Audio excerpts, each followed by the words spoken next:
boikot ngono lho. Boikot tutup kantore, takon ana regane diduwiti nggih kantor Satgas ST ngono. Ngono ae penak nggih sekretariatan ya to. Duwe apa ora duwite? Lah wong ngecor ora dadi-dadi. Lah nggih, maksud kula jenengan gen ora kenek permainan logika sing ora jelas ngono kuwi. Loh, kiai apa guru ki ora wedi lho ditinggalin santrine, tapi seorang santri itu sangat takut ketika ditinggalkan gurunya. Terus piye uripe dhewe? Lho kuwi aku ngalami kuwi. Aku ngalami. Saya itu kelas 3 SMA waktu saya di Queen Al Falah. Aku padahal gak tahu sungkem karo kiaiku. Gak iso. Kiaiku krana ning jero kamar. Moro-moro nangis kaya wedi aku ngadepi urip.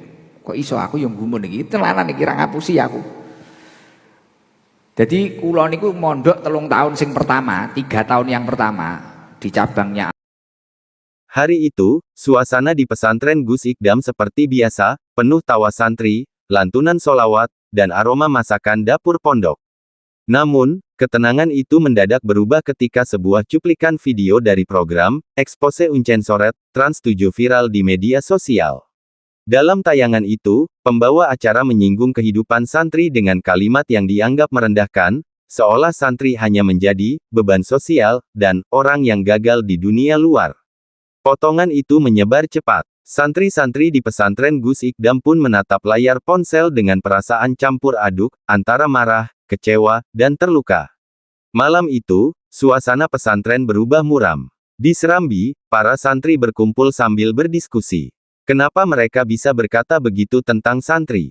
Ujar salah satu santri dengan mata berkaca-kaca. Padahal, justru di pesantren inilah kami belajar adab, ilmu, dan ketulusan, timpal yang lain.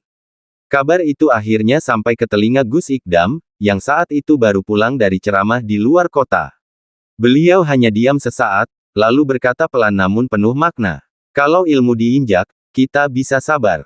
Tapi kalau kehormatan pesantren dan santri dilecehkan, kita wajib bicara. Keesokan harinya, Gus Ikdam menyampaikan pernyataan resmi melalui video di akun YouTube-nya. Dengan wajah tenang namun suara bergetar menahan amarah, beliau berkata, pesantren bukan tempat orang gagal. Pesantren adalah tempat orang disiapkan menjadi kuat, sabar, dan beradab. Kalau media nasional ikut-ikutan melecehkan, berarti moral bangsa sedang sakit. Video itu langsung meledak di media sosial. Dalam waktu 24 jam, jutaan orang menonton dan ribuan komentar mendukung Gus Ikdam. Hashtag tagar kami bersama Gus Ikdam pun trending di berbagai platform. Tak hanya para santri, para ulama dan tokoh nasional ikut bersuara. Kiai Haji Marzuki Mustamar, Habib Jafar, hingga Ustaz Adi Hidayat menyampaikan dukungan moral. Beberapa menyebut tindakan Trans 7 tidak pantas dan tidak mencerminkan nilai edukatif. Media sosial pun bergemuruh. Banyak masyarakat mengirim surat elektronik dan pesan langsung ke pihak Trans 7, meminta klarifikasi dan permintaan maaf. Setelah tekanan publik meningkat, pihak Trans 7 menggelar konferensi pers. Melalui juru bicaranya, mereka menyampaikan permintaan maaf kepada Gus Ikdam dan seluruh pesantren di Indonesia. Kami mengakui adanya kekeliruan dalam penyajian konten. Tidak ada niat untuk merendahkan pesantren. Kami akan meninjau ulang kebijakan editorial kami, ujar perwakilan Trans 7. Gus Ikdam menanggapi dengan kepala dingin. Dalam ceramahnya beliau mengatakan, kalau sudah minta maaf, kita maafkan. Tapi jadikan ini pelajaran, bahwa media besar punya tanggung jawab besar. Di akhir peristiwa ini, Gus Ikdam menegaskan bahwa umat Islam harus tetap sabar namun tegas.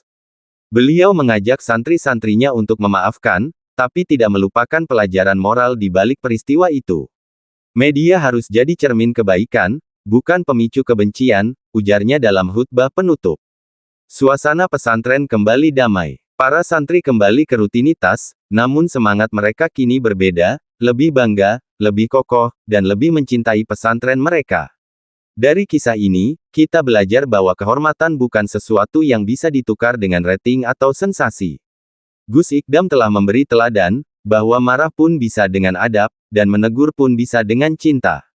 Karena pesantren bukan sekadar tempat menuntut ilmu, tapi rumah bagi jiwa-jiwa yang ingin dekat dengan Tuhan.